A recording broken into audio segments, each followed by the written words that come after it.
You ever have one of those mornings where you just want to wash your car, maybe clear your head, only to end up at the center of a federal-level circus you never asked for? That was me, standing in my driveway, the sun barely warming the hood of my midnight blue Mustang, and there's Cheryl from the HOA brass key dangling from her hand like she's about to knight someone. Only her version of knighthood is breaking into my car in broad daylight. Yeah, that happened. And let me tell you, the only thing more ridiculous than her master key is the look on her face when it didn't fit. Now, here's the thing, me little brother, Ben is the county sheriff. But after a messy divorce, I promised myself I'd handle this new chapter on my own. Prove I could survive the quirks of suburban politics without running to family for backup every time things got weird. Ben always says, know your rights, but try to handle things yourself first. Easy to say when you've got a badge and the authority to shut things down. For the rest of us, well, sometimes all you've got is a bucket, some soapy water, and the conviction that you actually read the HOA bylaws cover to cover. So Cheryl shows up, badge on a lanyard, voice dripping with authority, and launches into a speech about a mandatory vehicle compliance inspection. She claims that her key, this old, tarnished thing, can open every lock in Sunset Grove for emergency access. I almost laughed. Almost. But she looked at me like I was a student and she was the principal handing out Saturday detentions. Cheryl, I say, keeping my voice steady the way Ben taught me, show me where in the bylaws it says you can inspect my car. She's not listening. She jabs the key at my Mustang, metal on metal, and suddenly my perfect paint job is getting scuffed by her ego. Every twist of that key is a scratch against my patience, against my sense of fairness. See, it's one thing for an HOA to tell you your mailbox needs painting or your grass is too long. It's another when they decide your private property is part of their kingdom. But Cheryl's not just anybody. She's got the zeal of someone who's never lost a neighborhood spat. She's sweating, getting red in the face, refusing to back down even as a few neighbors, Catherine Mills watering her garden, Mrs. Patterson with her coffee start to pay attention. She's muttering about tampered locks and immediate investigation, waving her badge like she's with the FBI. At that point, it hit Mesh actually believes this fantasy, or at least wants us to believe it. So I pull out my phone, start recording, because if Ben's taught me anything, it's that documentation beats argument every time. I tell her flat out, you have no authority here, Cheryl. You're trespassing and damaging my property. But she just doubles down. This key was installed by Morrison Development, me ex-husband's company, by the way, 15 years ago. Every house, every car, for safety. Suddenly, it's personal. She's not just the president. She's the queen, and this street is her little kingdom. She whips out her phone, hands shaking now, and calls 911. And let me tell you, if there was an Olympic medal for creative fiction, she'd have won gold right there. I need police assistance. Emergency vehicle inspection. Resident is threatening me. Safety compliance. All in one breath. And my neighbors? Half are rubbernecking for the drama. Half look ready to call their own lawyers. Margaret Sullivan, 70 years old and sharp as ever, shakes her head on her porch. She's been here longer than the HOA. Catherine crosses the street, garden hose still running, and gives me a look, one of those "you need backup" looks only a retired teacher can pull off. 15 minutes later, 2 squad cars roll in. Officers Martinez and Coleman step out, looking ready to mediate World War III. Cheryl's got her folder open, showing off papers with enough stamps and seals to wallpaper a courthouse. Martinez wants to know why I'm obstructing emergency response. Coleman thufspin around. She picks up the key, frowns, and asks, "Ma'am, this key doesn't fit. When did these regulations start?" I'm quick to pull up the actual bylaws on my phone, thanks to my day job in IT consulting. No mention of vehicle inspections. No mention of emergency keys. The officers start to see it too, dates that don't line up, state seals that look like they came off Google, references to meetings that haven't even happened yet. Martinez points out signatures that don't match any on record. Coleman, skeptical as ever, says, "We need notarized minutes and real board votes, ma'am." Cheryl gets defensive, starts talking in circles about transition periods, temporary authorizations, and then Twistman's a $75 compliance fee. That's when it all clicks. She's not just power-hungry running a scam.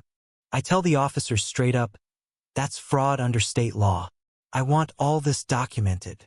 Martinez is snapping photos. Coleman's collecting evidence. They're not buying her story anymore. But Cheryl won't quit. She starts canvassing the neighborhood, folder in hand, spinning her tale of emergency access and federal mandates. She hits every house, especially the ones with older residents or families new to the country. Margaret comes by later with her own folder, original blueprints, bylaws, everything from when Morrison Development first built Sunset Grove. No master keys, no emergency systems. Cheryl's ex just built the houses. A little while after, Catherine shows up with a laptop full of time-stamped photos. Cheryl trying car doors all over the block, always when folks are away. She's not inspecting for safety, Catherine says. She's looking for easy marks.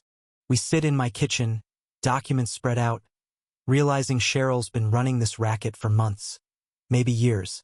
She's been intimidating people, collecting fees, threatening to call child services or immigration, whatever works. The worst part? Some neighbors actually paid up just to make her go away. Darren Roberts, accountant, board member, comes by, pleading for peace. Just pay the fee, Ethan. Don't rock the boat. Buyers hate neighborhood drama. I hit him with the facts: no board votes, no legal authority, just a slick con built on fear. Catherine's got the receipts, videos, photos, logs. Margaret's got the history. I've got Ben on speed dial, finally, because now we're looking at real criminal behavior. Fraud, impersonation, extortion. Ben says, document everything. If she pushes further, you've got a case. Cheryl keeps escalating. She prints fake violation notices, posts warnings on every mailbox, calls for emergency meetings. She files complaints with every agency in the book: fire, police, building, environmental. My phone starts blowing up: inspectors, crisis managers, even some poor EPA agent trying to make sense of her reports. The whole neighborhood's caught in her web. People cross the street to avoid me. Parents pull their kids inside. My boss at work hears about the investigation, and suddenly my security clearance review is in question. I start to think about giving in, paying the fake fee, just to have my life back. But then Margaret and Catherine remind me if I back down, she'll do it to everyone. Turns out, 3 families have been quietly paying Cheryl for months. Some were threatened with legal trouble, others with child services or insurance hikes. The Martinez family paid $500 to keep their names off some safety violation list. It's all a scam, targeting the most vulnerable. We build a case, compile the evidence: Catherine's photos, Margaret's originals, my videos, all the fake paperwork Cheryl spread around. Now it's time for the showdown. Cheryl calls an emergency community meeting, decked out like a federal tribunal: flags, projectors, even a slideshow of my Mustang's violations. She stands in front of 40 neighbors, declares me a danger to public safety, and demands I be forced to comply. But this time, Margaret speaks up, reminding everyone that none of these rules exist. Then Catherine plugs in her laptop and shows photos: Cheryl in the act, over and over. Not safety inspections, attempted break-ins, pure and simple. The room turns. Darren stands up, asks for real meeting minutes, legal opinions. Cheryl claims there was a classified emergency session, which is news to everyone, especially Darren, who's on the board. Even Cheryl's daughter looks mortified in the back. And then, the twist of all twists: Cheryl, desperate, calls the sheriff's office with her most elaborate story yet. Claims of federal violations, threats to Homeland Security. The dispatcher flags it as a priority. Guess who's the responding officer? Ben. Ben shows up, full uniform, and runs it by the book. He asks for statutes, federal directives, anything that proves Cheryl's claims. Of course, nothing matches. No federal orders, no state mandates, nothing. He asks her to demonstrate her federal emergency access on my Mustang, in front of everyone. She parades her brass key like it's the Holy Grail, jabs it in nothing. She scratches the paint, tries again, starts sweating. Ben just keeps documenting. Ma'am, This is attempted breaking and entering, not federal compliance. That's when Ben drops the family connection for the crowd. This is my brother, Ethan. What you've all witnessed tonight isn't about safety, it's about fraud, extortion, and impersonation of authority. Cheryl tries to protest, but the jig's up. Ben calls her out for fabricating documents, filing false reports, trying to scam money from neighbors. He reads her rights, the board strips her of office, and the old brass key turns out to be just the tan ordinary key, nothing special. Just a prop for a one-woman show nobody wants to see. The next day, Margaret and I organize a real meeting, this time to educate folks on actual HOA limits, property rights, how to spot a scam. Ben says the federal authorities may want a word with Cheryl about her homeland security routine. As for me, yeah, it cost me a few gray hairs, a lot of sleep, and probably my last ounce of patience for neighborhood drama. But here's the thin gif: you don't stand up to bullies, they just get bolder. Cheryl's master key unlocked nothing but the truth. The sound you hear now isn't the jangle of keys or threats or fake regulations, it's the quiet satisfaction of knowing justice landed right where it belonged. So tell me, what would you have done in my shoes? Where do you draw the line between neighborly peace and standing up for what's right? Drop your thoughts below. Let's hear your take on justice, HOAs, or any time you tangled with a neighborhood tyrant.